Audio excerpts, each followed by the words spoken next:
세상에 많은 사람들은, 이 타종교의 사람들은 언제 자기 신을 찾는가 생각해 보면 자기들이 필요할 때, 그럴 때 가고, 또 어떤 때는 아주 절실하면 절실할수록 더 많은 시간들을 할애하는 것을 봅니다. 예수 믿는 우리들은 이 하나님의 이 사랑이 그립고 또 하나님의 은혜를 받은 자로서 하나님과 더 친밀한 이 교제 가운데 들어가기 위해서 우리가 주님 앞에 나아가는 것이 되어야 될 줄로 믿습니다. 우리 세상 사람들과 똑같이 필요할 때만 간다는 것은 하나님과의 나의 관계 가운데 아무래도 친밀감보다는 좀 더 멀리 우리가 가게 되는 것을 보게 되는 것이죠. 사실 우리가 구원받은 하나님의 사람이라면 내 뜻대로가 아니라 아버지의 뜻이 이루어지는 것이 이 땅에서 우리의 삶의 목표가 되어야 될 줄로 믿습니다. 어느 목사님이 이런 이야기를 해요. 요즘에 많은 그리스도인들 중에서 이 구원에 대해서 또 하나님에 대해서 잘못 이해를 하게 되면 하나님은 마치 자기가 부리는 어떤 하나의 사람처럼 그렇게 생각한다는 것이죠. 하나님을 사랑하시기 때문에 이 주님 위에 이제 목마를 타고 주님의 머리를 좌우로 돌린다는 것이죠. 주님 이쪽으로 가셔야 됩니다. 그쪽으로 가시면 안 됩니다. 이렇게 하는 경우가 있다라고 말하는 것이죠. 그것은 무엇입니까? 하나님이 누구이신지를 정확히 잘 모를 때 그렇게 우리가 행동하게 되는 우를 범하는 것을 우리가 보게 되는 것이죠. 오늘 본문에 보면 하나님께서 이스라엘 백성들에게 항상 말씀하시는 것이 너희는 내가 너희에게 베푼 은혜를 잊지 말고 꼭 기억하라고 말씀합니다. 근데 왜 은혜를 잊지 말고 기억하라고 말씀하시는가? 이 출애굽 전에 한 430여 년 동안 이스라엘 백성들은 이 애굽에서 노예 생활하다 보니까 너무나 이 한숨과 탄식이 많았어요. 하나님 언제까지 이렇게 우리가 살아야 됩니까? 하나님 해도 너무하십니다. 우리를 어떻게 좀 자유롭게 풀어주십시오. 그래서 이전에 내가 하나님을 섬기던 때처럼 하나님 우리 민족이 섬길 수 있도록 그렇게 이 부르짖는 소리를 하나님께서 들으시고 모세를 통해서 이 강팍한 바로의 마음이 얼마나 강팍했는지 10가지의 이 재앙을 통해서 겨우 이제 풀어놓게 되는 이 문제를 보지 않습니까?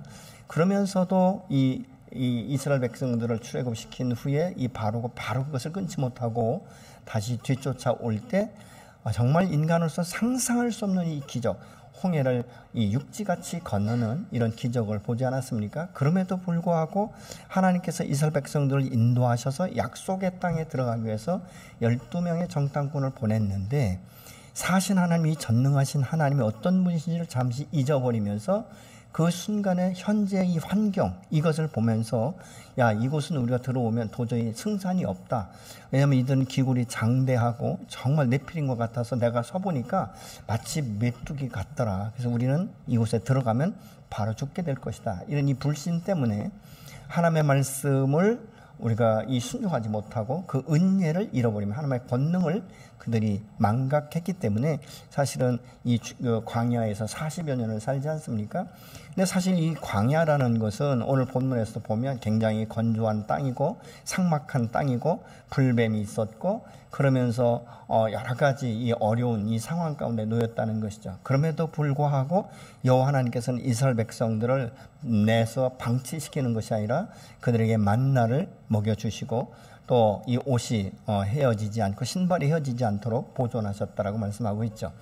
때로는 목말라 할 때 반석을 명해서 그곳에서 샘물이 솟아나게 하는 이것은 하나님의 기적이 아니고는 도저히 우리가 상상할 수 없는 일들 아니겠습니까? 그럼에도 불구하고 이스라엘 백성들이 너무 쉽게 잊어버리는 거예요. 이게 때가 돼서 이제 하나님께서는 1세대가 다 죽고 2세대가 이제 이 여호수아의 그 리더십 아래 약속의 땅에 들어가기 전에 하나님께서 다시 말씀하시는 것이죠. 너희가 약속의 땅에 들어가면 행여라도 나를 잃어버리지 말고 그 땅 가운데 수확이 있다 할지라도 그것은 내가 너에게 은혜를 베푸는 것이고 나로 인하여서 너에게 흘러간다는 것을 꼭 기억해야 된다. 왜? 사람은 은혜를 잃어버리면 바로 이 사단이 그 마음을 장악하기 때문에 항상 자기를 높이는 것이죠. 내가 이랬다. 그런데 오늘 본문에 보니까 분명히 하나님께서 말씀하시죠. 내가 너희의 광야길을 걷게 한 것은 너희를 낮추게 하고 너희를 겸손하게 해서 하나님의 사람답게 나의 종답게 그리고 내 자녀답게 내 백성답게 살기 위함이다라고 분명히 말씀하고 있습니다. 이스라엘 백성들이 만약 고난과 역경을 겪지 않았다면 아마 만나를 먹는 기적은 없었을 것입니다. 그 고난과 역경이 있었기 때문에 그들의 마음을 가난하게 하고 낮아지게 하고 오직 하나님만 바라볼 수 있도록 만드시면서 먹이신 하나님인 것을 우리가 기억할 수 있지 않습니까? 그래서 오늘 이 본문에 보면 이제 때가 되어서 너희들 약속의 땅에 들어 보내는데 너희가 기억할 것은 너희의 참된 공급원이 어디인지를 너희가 꼭 기억해야 된다라고 말씀하고 있는 것입니다. 신명기 8장 1절에 보면 내가 오늘 명하는 모든 명령을 너희는 지켜 행하라. 그리하면 너희가 살고 번성하고 여호와께서 너희 조상들에게 맹세하신 그것을 그대로 이루게 될 것이다 라고 말씀을 하고 있습니다. 여기서 지켜 행하라, 이 차지한다, 이 말은 동일한 이 같은 이 동사인데 핵심적인 이 하나님의 모든 명령을 순종하고 반드시 너희가 그걸 지키면 내가 축복하게 될 것인데 약속의 땅에 들어가서 너희가 복되게 하고 번성하게 할 것이다 라고 말씀하고 있지 않습니까? 이 말씀이 오늘 우리에게도 그대로 적용되는 것은 하나님의 말씀은 언제나 현재형과 미래형으로 연계되기 때문에 그렇습니다. 과거에 말씀하신 것이 오늘날도 동일하게 역사되는 것이고 과거의 언약이 오늘날도 동일하게 언약으로 성취되는 이런 역사들이 일어나게 되는 줄로 믿으시기 바랍니다. 하나님 이스라엘 백성들에게 지난 40년을 항상 기억하라고 지금 말씀하고 있습니다. 2절에 내 하나님 여호와께서 이 40년 동안 내게 광야길을 걷게 하신 것을 기억하라. 이는 너를 낮추시며 너를 시험하사 내 마음이 어떠한지 그 명령을 지키는지 지키지 않는지 내가 보게 하기 위함이다 라고 말씀하고 있어요. 결국은 이스라엘 백성들이 광야를 지나가는 것은 물론 불신도 있지만 하나님께서 그들에게 테스트하고 있다는 것이죠. 여러분, 우리가 고난과 역경의 때에 그렇기 때문에 우리의 자세는 항상 낮아져서 우리가 하나님의 말씀 앞에 이 상황 가운데 내가 믿음을 지키기 위해서 몸부림치고 있고 그럼에도 불구하고 나를 위해서 자기의 생명을 아낌없이 내어주신 하나님의 그 사랑, 이 하나님 안에서의 그 사랑을 우리가 잊지 아니하고 주님만을 바라본다면 우리의 삶은 시시때때로 필요할 때마다 하나님께서 만나를 공급하듯이 오늘날도 공급하게 하시는 줄로 믿으시기 바랍니다. 왜 이스라엘을 힘든 광야로 굳이 돌리셨는가 우리가 궁금할 수도 있습니다. 그런데 하나님 그 목적이 분명하지 않습니까? 그들을 낮추게 하기 위함이다 라고 말씀하고 있는 것이죠. 시험은 당장 쓰고 정말 피하고 싶지만 그 상황 가운데서도 하나님만을 끝까지 믿음으로 취하고 순종할 수 있는가를 보기 위함이다 라고 말씀하고 있죠. 왜냐하면 다른 말로 말하면 내가 너를 더 큰 그릇으로 만들어서 너가 원하는 것, 네가 구하는 것보다 상상할 수 없을 만큼 너의 삶의 지경을 넓혀주며 풍성케 하리라고 지금 말씀하고 있는 것입니다. 하나님 그 사람이 진정으로 하나님을 사랑하고 정말 하나님만 바라보며 살고 싶은 것인지 아니면 자신의 쾌락과 일시적인 유익을 위해서 잠시 내게 붙어 있는 건지 이것을 보고 싶다라는 것입니다.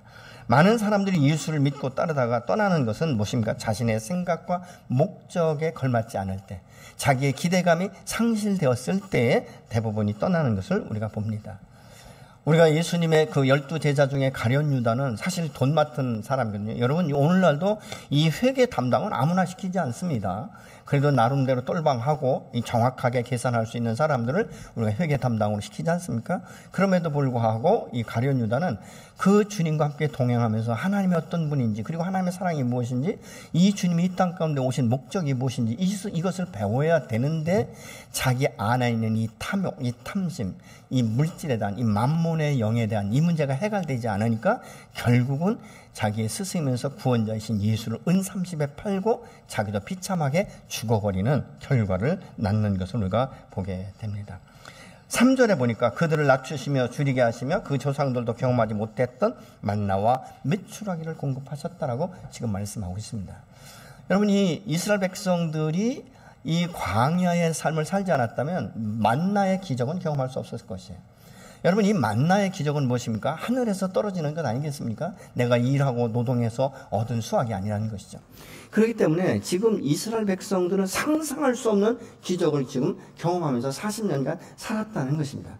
그럼에도 불구하고 왜 하나님께서는 너희가 나의 은혜를 잊어버리면 안 된다라고 말하는가? 인간의 죄성은요, 잃어버리는 것이 너무 쉽습니다. 그 어떤 사람들은 뭐 마음의 상처를 받고 막 이 원한이 맺힌 이것은 돌에 새기는 건데 은혜는 말이죠, 물에 새겨서 떠내려 보내기 때문에 하루만 지나가도 그 은혜는 간 곳 없이 없어지는 이런 그 문제들을 우리가 우리 현재 상황 가운데서 볼 수 있지 않습니까? 그 모습을 사실은 이 1세대 때 이 430년간 애굽에서 노예 생활을 하고 홍해를 건넜던 이 사람들도 그 은혜를 잃어버렸기 때문에 지금 이 약속의 땅에 들어갈 수 있는 이 2세대에게 다시 말씀하는 거죠. 너희는 너희 조상들처럼 내 은혜를 잊지 말아라. 내 은혜를 잊는 순간에 너희 마음이 높아질까 봐 내가 염려가 된다라고 지금 주님은 말씀하고 있는 것입니다. 그래서 우리는 이 땅 가운데 나그네 길을 살아갈 때 사실은 먹고 있고 정말 이 누리는 이 삶이 중요합니다. 그러나 이 성경은 뭐라고 말하냐, 사람이 떡으로만 사는 것이 아니라 여호와 입에서 나오는 말씀으로 말미암아 산다라고 말씀하고 있지 않습니까? 이 말씀은 진리며 이 말씀은 생명이며 이 말씀은 길이며 이 말씀은 하나님의 뜻을 성취하는 것이기 때문에 그렇습니다. 여러분, 우리가 아무리 배부르고 우리가 많이 먹고 마음대로 산다고 할지라도 그것이 하나님의 뜻에 벗어나면 우리는 사단의 그 역사 가운데 놀아날 수밖에 없는 것 아니겠습니까? 예수님도 이 마태복음 4장에서 보면 시험 받으실 때 4절을 같이 보시겠습니다. 금식 후 시험 받으실 때 돌들을 명하여 떡덩이가 되게 하라 할 때 사람이 떡으로만 살 것이 아니요 하나님의 입으로부터 나오는 모든 말씀으로 살 것이라 하였느니라 하시니, 이렇게 말씀하고 있습니다. 마귀는 예수님께서 육신을 입고 이 땅에 오셨기 때문에 떡이 떨어지면 살 수 없는 줄 알았던 것 같아요. 그러니까 그렇게 말하고 있지 않습니까? 그러나 예수님께서는 사람이 떡으로만 사는 것이 아니라 그 하나님의 말씀으로 말미암다. 이 말은 무슨 것입니까? 예수님은 비록 지금은 내가 배고프고 힘들지만 내 하나님은 내 아버지는 틀림없이 내 자신의 이 생명을 보존해 주실 것이라는 확신이 있었기 때문에 그렇습니다. 이스라엘 백성들이 광야를 다니지 않았다면 정말 어떻게 이런 기적을 볼 수 있었겠는가? 이런 기적을 경험하고도 하나님만 사는 이 사람들 안에는 왜 그렇게 반복적으로 은혜를 쉽게 잊어버리고 또 다른 은혜를 찾고 더 큰 것들을 요구하는지. 그래서 여러분, 우리는 작은 은혜를 기억하면서도 하나님 앞에 감사할 수 있어야 되는 것이죠. 모든 것이 하나님의 은혜입니다. 내가 지금 먹고 있고 사는 것도 하나님의 은혜고, 건강을 지켜주신 것도 하나님의 은혜고, 내가 직장을 다니거나 사업을 할 수 있도록 하시는 분도 하나님의 은혜입니다라고 우리가 입술만이 아니라 우리의 삶 가운데, 우리의 마음 중심에서 이것들이 나와야 되는 것이죠. 왜냐하면 그 마음과 생각은 그 사람의 행동을 드러내기 때문에 그런 것입니다.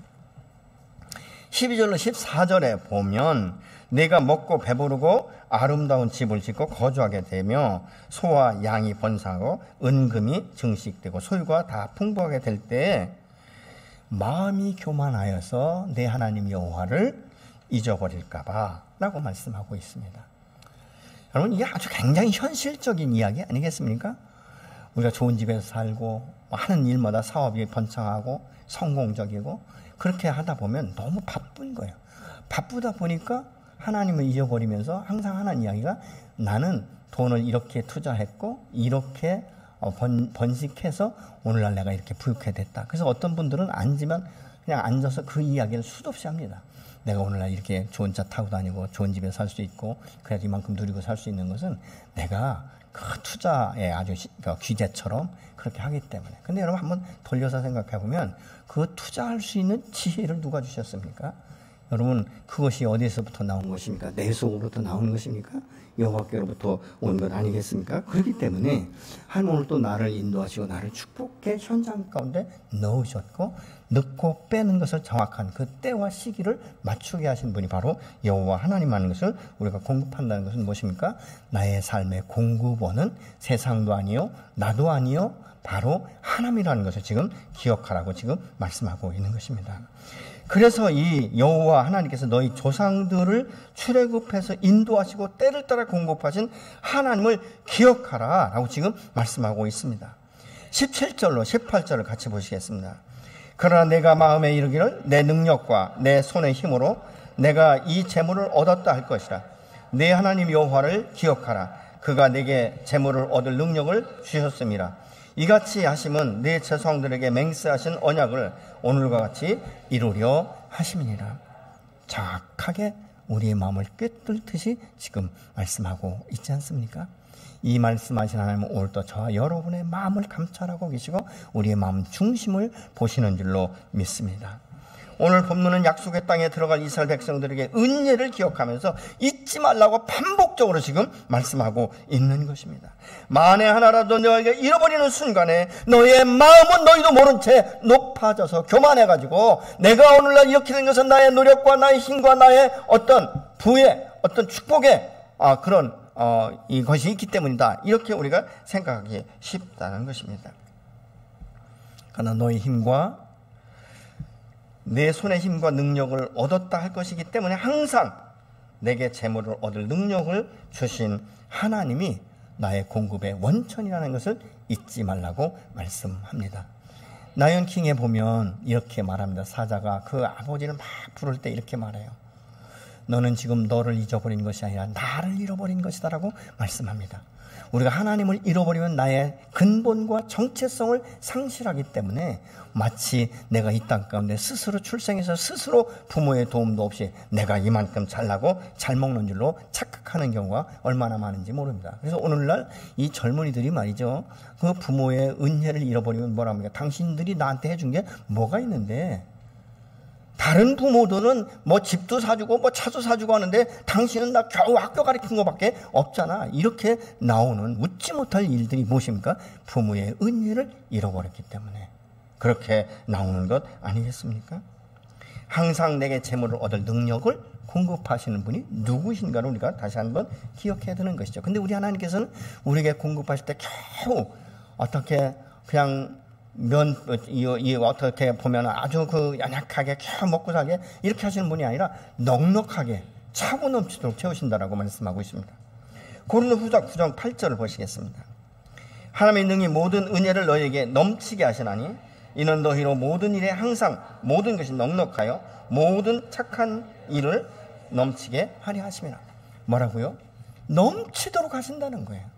우리는 아주 작은 것을 구했지만 하나님께서 내게 채우실 때는 차고 넘치도록 우리에게 채워주시는 것은 나도 풍부하게 사용하지만 또 우리 이웃에게도 풍부하게 너희가 선한 일을 위해서도 마음껏 쓰일 수 있도록 해주시겠다고 지금 말씀하고 있는 것이죠. 그렇기 때문에 하나님의 은혜를 잊지 말라고 지금 말씀하고 있는 것입니다. 근데 하나님의 은혜를 기억하면서 우리가 하나님 앞에 순종할 수 있는 가장 근본적이고 첫 번째가 무엇입니까? 11조라는 것입니다. 하나님은 심는 자에게 씨를 주신다라고 말씀하고 있는데 고린도후서 9장 10절로 11절의 말씀을 보시겠습니다. 심는 자에게 씨와 먹을 양식을 주시는 이가 너희 심을 것을 주사 풍성하게 하시고 너희의 의의 열매를 더하게 하시리니 너희가 모든 일에 넉넉하여 너그럽게 연보함은 그들이 우리로 말미암아 하나님께 감사하게 하는 것이라. 여러분, 씨 하면 우리가 무슨 생각이 납니까? 배고파서 먹어버리거나 아니면 배가 시키기 위해서 씹는 것을 우리는 먼저 생각하기가 참 쉽습니다. 근데 씨는 첫 번째로 심는 것과 두 번째로 먹을 것과 소비하는 것, 그리고 세 번째는 심고 거두는 것을 풍성하게 하는 것이며 네 번째는 의의 열매를 더하게 하고 다섯 번째는 자비를 베풀기 위해서 우리에게 심는 것이다라고 말씀을 하고 있습니다. 여러분, 그러면 이 씨앗을 심는 것의 첫 번째가 그게 무엇인가? 11조라는 것입니다. 11조는 말라기 3장에 보면 저주를 생각하는 사람들도 있지만 사실은 하늘 창고에 쌓아놓는 것이다라고 분명히 말씀하고 있습니다. 이것은 하나님은 이 사랑하시면서 우리가 정상적으로 삶의 기능을 제대로 돌아가기 위해서 지금 만드신 것이죠. 문제는 내가 지금 쫓기 원하는 것이 무엇이냐는 것입니다. 내가 부를 원하고 번영을 원하는가 우리가 생각해야 되는 것이죠. 세상에는요, 이 부를 위한 원칙이나 이 번영을 위한 이 원칙, 이런 계획들이 얼마나 구체적이고 세밀하게 나오는지 모릅니다. 어떤 때는 제가 전에는 낫도 붙이도 모르고 전화번호도 모르는 사람한테 메시지 창에 이렇게 옵니다. 지금 당신은 VVIP인데 지금은 투자의 적기입니다. 당신이 예를 들어서 오늘 100만 원을 여기에 투자를 하게 되면 1개월 후에는 130만 원 이런 식으로 해서 금방 내가 100만 원 투자하면 얼마 안 돼서 일액 천금을 얻을 것 같은 이런 문자를 보내는 것이죠. 근데 보면 굉장히 구체적이에요. 굉장히 세밀합니다. 그렇게 마치 무슨 귀재처럼 그렇게 말하고 있지만 사실은 그런 허황된 것은 사기에 불과하지 않습니까? 근데 많은 사람들이 현혹될 수도 있다는 것이죠. 그런데 여기서 우리가 생각해 보면 믿음의 사람은 성공이나 부나 이 번영보다도 더 가치 있는 일이 무엇인지를 우리가 생각해 봐야 되지 않겠습니까? 그러면 돈보다 더 가치 있는 일이 무엇일까? 그것을 알기 위해서는 우리가 지혜가 필요합니다. 역대하 1장 7절을 같이 보시겠습니다. 그날 밤에 하나님이 솔로몬에게 나타나 그에게 이르시되 내가 네게 무엇을 주랴 너는 구하라 하시니. 여러분, 오늘 하나님께서 지금 여러분 앞에 오셔서 이렇게 말씀합니다. 사랑하는 딸아, 내가 오늘 너에게 마음껏 베풀기 위해서 지금 찾아왔는데 내가 원하는 것이 무엇이든지 원하는 대로 내가 다 주겠다. 자, 지금부터 1분 안에 여러분 소원을 한번 말해보세요. 네, 다 말씀하셨습니까? 대부분의 사람들이 부와 귀를 그리고 자녀들의 축복과 출세를 원하는 경우가 참 많습니다. 그런데 솔로몬은 지혜만을 구하는 것을 우리가 볼 수 있습니다. 하나님, 내 나이가 아직 어리기 때문에 내 압이 다윗과 같이 이 백성들이 재판을 수인청할 때 내가 어떻게 분별해야 될지 잘 모르고 백성들의 마음도 잘 모르고 참 깨닫기가 어렵습니다. 나는 나이가 아직도 어립니다. 그렇기 때문에 나는 부귀영화가 아니라 지혜만을 구합니다. 이렇게 말씀하고 있죠. 이것은 무엇이냐? 모든 것의 근본은 지혜로부터 출발한다는 것입니다. 그럼 이 지혜를 누구로부터 얻는가? 그것은 지혜의 근본이신 하나님께로부터 주어지는 것이기 때문에 솔로몬이 어떻게 인간적으로 생각하면 왜 끝까지 지혜만 구하나? 부귀영화 얼마든지 구할 수 있는데 하나님이 다 주신다고 말씀했는데 아니요. 지혜를 가지면 부귀영화는 따라오는 것입니다.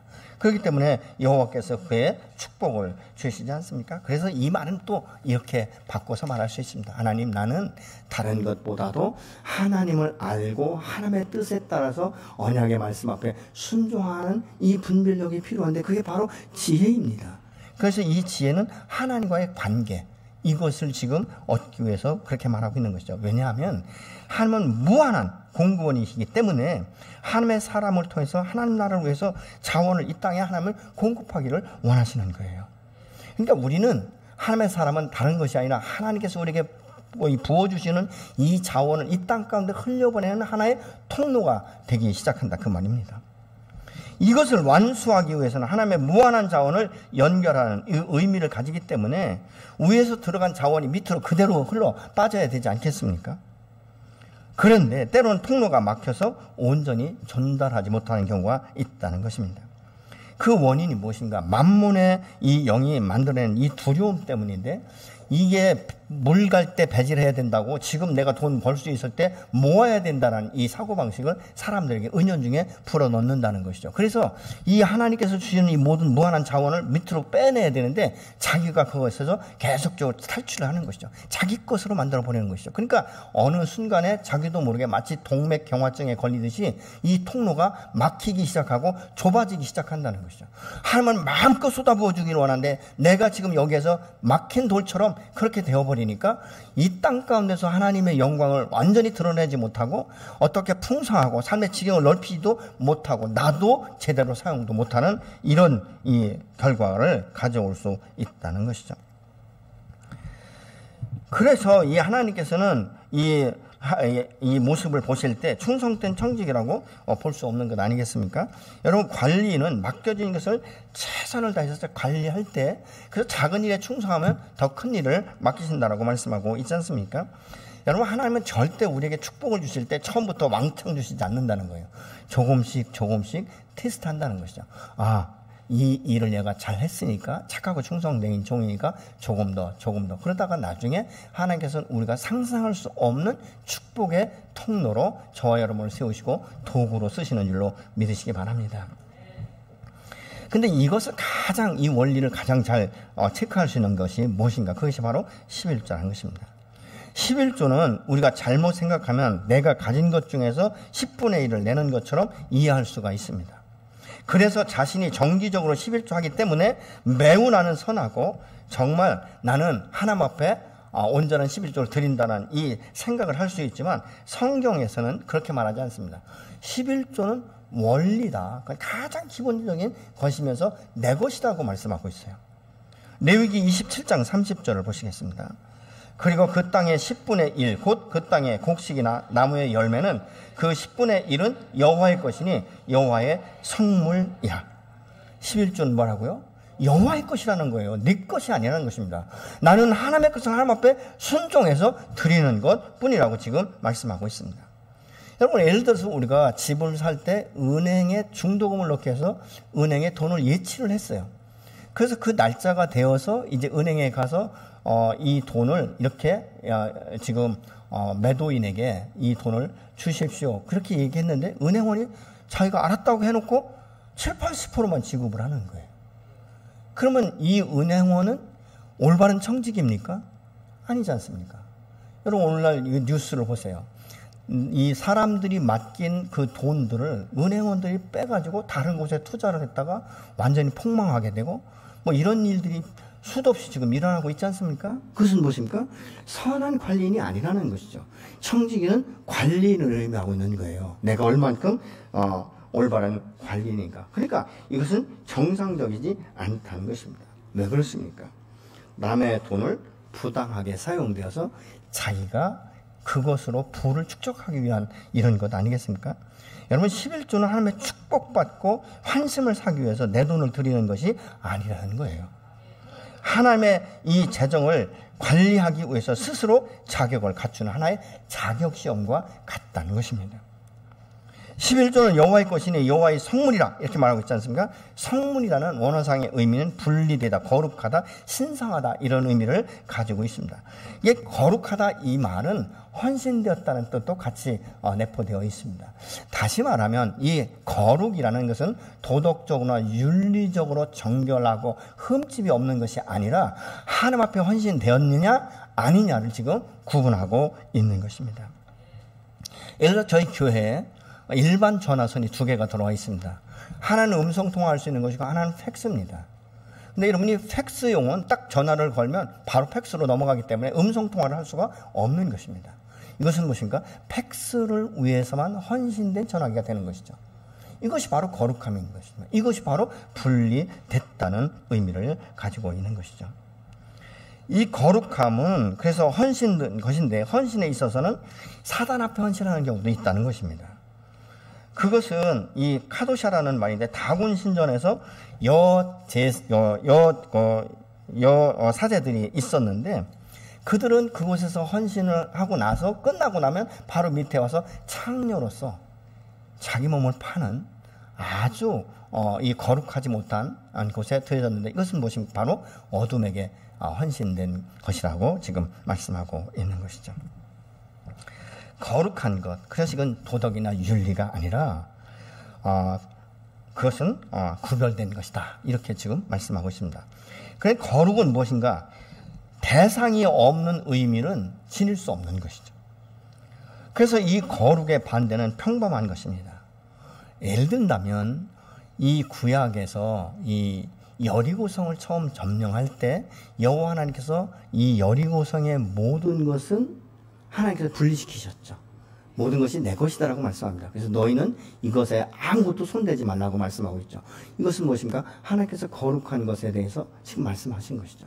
그런데 아간이 이게 자꾸 이 마음에 땡겨가지고 자기도 모르게 외투라든가 이 몇 가지를 숨기지 않습니까? 근데 이 아간은 거룩한 것을 지금 평범한 것으로 바꾼 거예요.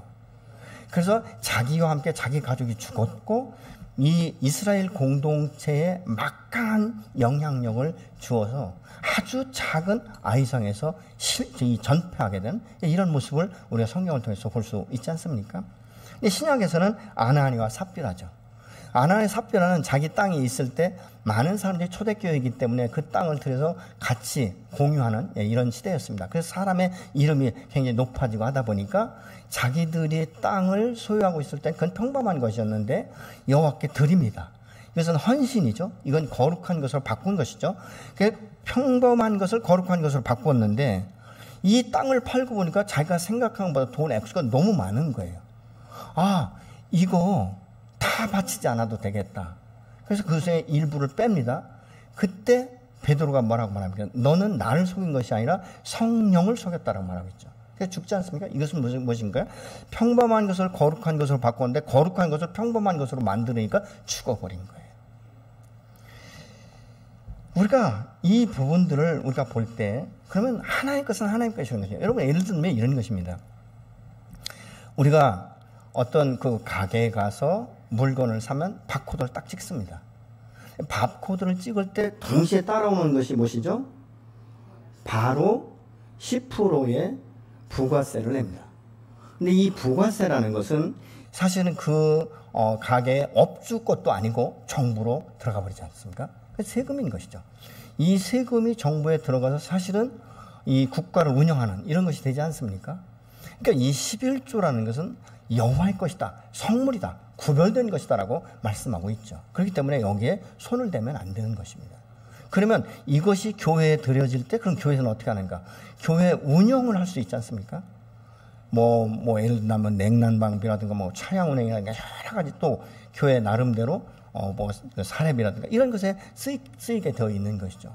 그러니까 하나님의 것을 가지고 하는 것이죠. 그래서 이 레위기 27장 그 마지막 그 부분에 보면 이렇게 말합니다. 이 짐승의 때가 지나갈 때 10번째 것은 여호와의 것이다. 이렇게 말씀하고 있지 않습니까? 그래서 너무 틈지라도 하기 위해서 바꿔치기 하지 마라. 그러면 두 개가 다 거룩한 것이 되어진다라고 말씀하고 있는 것이죠. 우리가 이 온전한 11조를 하기 위해서는 그래서 11조 계좌를 분리시켜야 되는 거예요. 그러니까 어떻게 분리시키는가? 이건 아예 하나님의 것으로 띄워놓는 것을 의미하고 있는 것이죠. 그래서 더 많이 받았다고 해서 내 마음 가운데 갈등이 일어날 필요가 없는 것이죠. 그래서 이 11조를 하는 것은 내 것이 아닌 하나님의 것인 것을 배우는 기회가 되고 마음속에 하나님을 향한 믿음을 세우도록 의도된 것이 바로 11조입니다. 그럼 11조에는 분명한 목적이 있는 것이죠. 한 7가지로 우리가 나눠보겠습니다. 첫 번째는 초자연적인 능력을 풀어내는 실제적인 단계를 우리가 밟게 되는 것이죠. 두 번째는 만문의 영을 끊는 것입니다. 세 번째는 만문에 묶이는 이 두려움의 능력을 끊어버리는 거예요. 그래서 이것을 하면 내가 어떻게 될 거라는 이런 두려움, 이것을 단호하게 끊어버리는 것을 말하고 있는 것이죠. 네 번째로는 규율을 확립할 뿐만 아니라 믿음 체계를 세우는 기회가 되기도 한다는 것입니다. 다섯 번째로는 공급의 근원과 통로 사이를 정확하게 구분짓는 것이죠. 공급의 근원은 여호와 하나님이시며 나는 통로일 뿐이라는 것입니다. 여섯 번째는 하나님 나라의 일을 지원하고 일곱 번째는 하나님께 속한 돈을 더 많이 관리하게 되는 자격을 갖추는 기회가 된다는 것입니다. 저는 여러분들이 정말 이 자격이 날로 갖추어져서 내가 상상할 수 없는 하나님 이제 그만 쏟아 부어주세요 라고 말할 때까지 부어지는 이런 경험을 하시기를 예수님으로 축원합니다. 오늘 많은 사람들이 11조는 구약시대 때만 있던 것이라고 말을 합니다. 그렇기 때문에 지금 이 신약은 은혜로운 시대이기 때문에 내가 은혜로 구원받았기 때문에 안 해도 된다고 생각합니다. 그러나 여러분 성경은 신구약을 분리할 수 없습니다. 왜냐하면 천지를 창조한 하나님께서 마지막 계시로 주님의 재림과 함께 올 때까지 이 모든 것들이 연계되어 있는 것이지 신약과 구약을 별도로 떼어내는 성경은 있을 수가 없는 것입니다. 우리가 그렇기 때문에 이런 그 부분에 있어서는 명쾌하게 하는 것이 바로 신앙 고백이 되는 것이고 하나님의 것은 하나님의 것이라는 것을 그래서 예수님도 말씀하고 있잖아요. 하나님의 것은 하나님께 가이사의 것은 가이사에게 라고 분명히 말씀을 하고 있습니다. 어느 목사님이 이런 그 이야기를 하셨어요. 자기 교회 성도 중에 한 사람이 11조를 시작을 했대요. 처음에는 100만 원, 이렇게 150만 원, 200만 원 하니까 11조 하는 게 그렇게 어렵지 않았다는 거예요. 근데 계속적으로 사업이 번창하다 보니까 나중에는 11조를 100만 원, 1000만 원 이렇게 하다 보니까 어느 순간에 생각해보니까 너무 많은 거예요. 아니 내가 얼마나 많이 노력했는데 이 돈을 꼭 다 11조를 해야 되는가? 그래서 목사님에게 근심하며 와서 이렇게 질문했다는 것이 목사님 제가 11조를 하긴 하는데요 너무 힘이 없습니다. 이거 좀 어떻게 좀 다른 방법 없을까요? 그러니까 목사님이 성도님 내가 다른 방법 내가 하나님도 아니고 그렇다고 11조 깎아줄 수 있는 것도 아니고 나 그런 건 없는데 제가 기도는 할 수 있습니다. 기도는. 그 기도를 그럼 어떻게 하는데요? 그랬더니 이렇게 말합니다. 하나님, 이 성도가 11조 내는 게 너무 버겁다라고 말하고 있는데 처음에 정말 아무 생각 없이 쉽게 11조를 낼 대로 돌려서 그렇게 할 수 있으면 좋겠습니다. 그렇게 기도할 수 있다라고 그 사람에게 말을 했대요. 근데 결론은 말씀 안 하시더라고요. 네. 여러분, 내가 11조를 많이 내는 것은 하나님이 그만큼 나를 축복하셨다는 증거 아니겠습니까? 그래서 우리는 더 많이 낼 수 있도록, 그리고 더 많은 하나님의 영광, 하나님의 나라를 확장할 수 있도록 드려지는 것, 이것은 굉장한 기쁨 아니겠습니까? 아니, 내가 11조 100만 원 하는 것보다 1000만 원 하면 어떻습니까, 여러분? 괜찮잖아요? 네, 싫으신 분들은 기도하세요. 하나님, 지금이 좋사오니 이대로만 살게 하옵소서. 네. 여러분, 믿음은 그 분량대로 사용되어야 되는 것이고, 심는 씨는 더 많이 심을수록 더 많은 것을 거두게 됩니다. 한 예를 하나만 말씀드리겠습니다. 제가 우리 그 처제가 좀 땅이 좀 있어요. 네, 좀 있어서 형부 여기다 아무거나 심으라고 해서 호박을 심었습니다. 호박. 근데 재밌는 것은요, 제가 잘 모르니까, 농사를 잘 모르니까 애호박을 80개를 심었는데 다 죽고 15개밖에 안 났어요. 또 맷돌 호박은 왜 그렇게 잘 났는지 20개 심었는데 20개가 다 났어요. 그래서 밭에 심어놨습니다. 요즘에 가보면요, 다 호박 천지. 얼마나 많이 열리는지. 예. 그러니까 내가 그러니까 지금 생각해보니까 그래. 야, 이거 80개 심으면 큰일 날 뻔했다. 못 캐고 뭐고 다 못하고 호박밭에 가서 살게 생겼다. 이런 생각을 할 정도로. 땅은 굉장히 정직해요. 땅은 심은 대로 거두는 이 법칙과 원리를 사용하는 것을 제가 아주 절실하게 깨닫습니다. 하나님, 오늘 또 저와 여러분들에게 심은 대로 거둘 수 있도록, 더 많은 씨앗을 심고 더 많은 것을 거둘 수 있도록 우리를 눈여겨보시며 축복하시는 줄로 믿습니다.